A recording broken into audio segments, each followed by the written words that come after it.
Hey, how's it going? It's Stephen here from understandingaudio.com, and as you can see from the title of this video, I'm going to be chatting with you today about the EQ that you don't use, and that is the SansAmp PSA-1. Now you might say, well, SansAmp is not an EQ, and I get where you're coming from, because this plugin, the SansAmp PSA-1, is actually a version of a hardware unit that's used to dial in guitar tone without an amp or cabinet. And that unit has been used in studios and in live venues and tours throughout the world. And of course, when you get a popular unit like that, you get a plugin version, and that's what I have here in front of you. This particular plugin comes bundled with Pro Tools, and a lot of people use it, but they don't really know how to use it. And that's completely fine, that's great. You'll still get amazing results by just playing around with the various knobs that you see in front of you here. And the thing about this plugin that is interesting, that has evolved from the hardware version, is that it's mostly used as an amp sim. It's mostly used to dial in guitar tone, bass tone. But what I really want you to understand is that there are some uses for this plugin that you might not have thought of. And when it comes to guitar and bass, it's all about tone. When you really boil it down, what is tone? Well, it's EQ. And EQ is all about frequencies, playing around with musical tones to get an appealing result. So why not use a fun, simple plugin like this to help you on the way? So before I get going, I'm going to set this back to factory default. I just have a very simple production I've started. It's really in the early stages with a couple of chords, a couple of synth chords. I've just used expand for this and the PSA-1 after it. Now I want to demonstrate what each of these knobs does. So start by playing back this chord progression. And the first knob we have here is the preamp knob. That simply determines how much signal is hitting the plugin. As you can see, when I raise it, there's more signal coming through. And when I bring it back down, there's less signal. Pretty simple. A buzz is the low end breakup and overdrive. If you move it all the way clockwise, sound gets buzzy.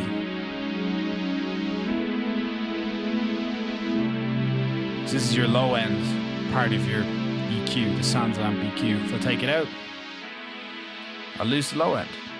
Just alt click to go back to the start. Punch. This affects the mid-range breakup and overdrive. Going to the right gives more of a heavier distortion, with all the way to the right sounding kind of like a Marshall amp. All the way to the left, it's closer to like a Fender amp sound, if you want to think of it that way. But this is your mid-range. This is your mid-range EQ. And crunch, this would bring out upper harmonics. So high end, taking it out, there goes your high end. So if you've got a guitar or a bass part, you'll get more of the pick sound and pick attack in this range. A drive, that just increases the amount of power amp distortion you have. So whatever you choose down here must be amplified. Obviously it's clipped now. That sounds awful, but this drive just accentuates, just increases the amount of power amp distortion. And then you actually have two EQ knobs. So if you put a lot of buzz, a lot of low end on it, down here, you feel that is actually a little bit too much, you can bring it back here with the low EQ, or maybe bring in some more high end. Right at the very end, you have the option to adjust the level, how much signal is coming back out of the plugin. So none, or very little. And then a lot more, you can bypass and see if you can level match like so. So that's a pretty decent overview of what these various knobs do. But if I want to dial in a more appealing tone for my synth sound here, I'll just reset it to factory default, bypass it, play back the synth as it is directly out of expand, And then I'll just dial in some tone, see what I like, and we can move on from there with the production a little bit. So bringing in the PSA. This is SansAmp now in. So I want a little less high end, so take this crunch out. Want more punch, more mid-range. That sounds nice to me. It's pretty cool. Do I want more low end? No. A bit less low end. More drive? No.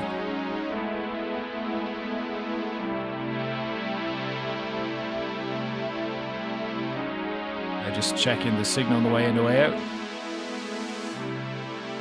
Let's switch to this view. The mix window. What have we got coming in?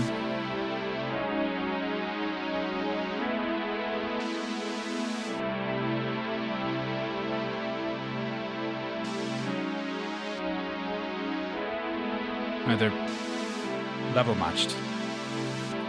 But I like that smoother sound with the SansAmp plug-in in.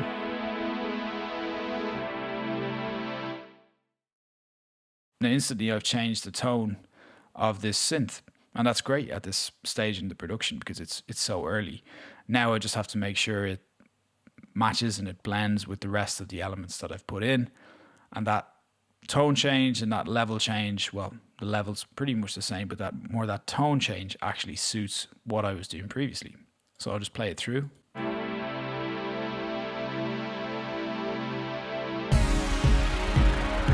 So without it, there's a lot more high end, there's a lot more, it feels like aggression to it. It's kind of a nastier sound. Put it back in, smoother.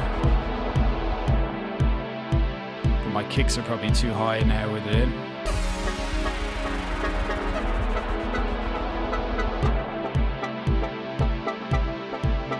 Sounds a bit better.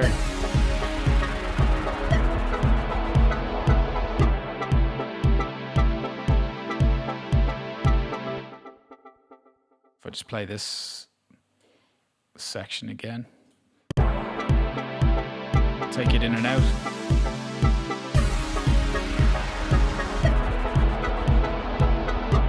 It's quite a different sound.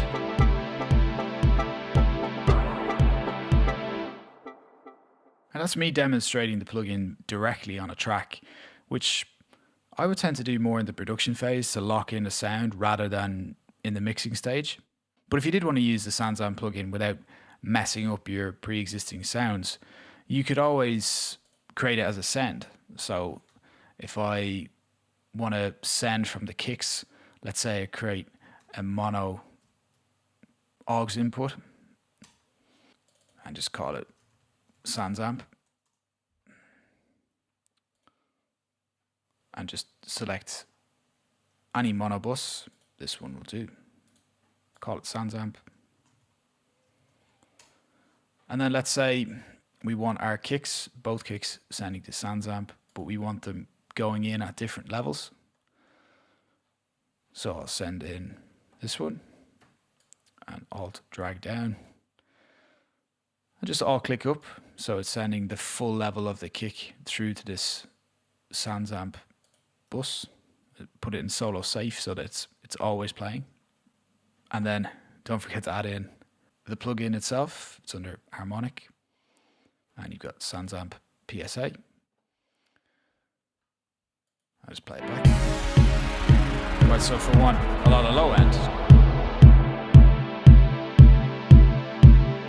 Maybe I want less mid-range, more top, and a bit of drive. Okay. Just reduce the amount of signal being sent.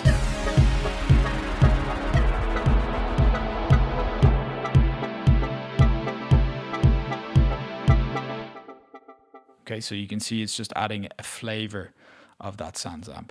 And my kicks are currently grouped, so the same level will be sent from both kicks, but you could have independent levels if you wanted. thinking of the SansAmp plugin this way opens you up to greater possibilities in using the plugin in a much more effective way. Like I said earlier, a lot of people will pull this plugin up and just go nuts using it as a creative tool, and that's fantastic, but understanding the theory behind it is going to help you a lot more.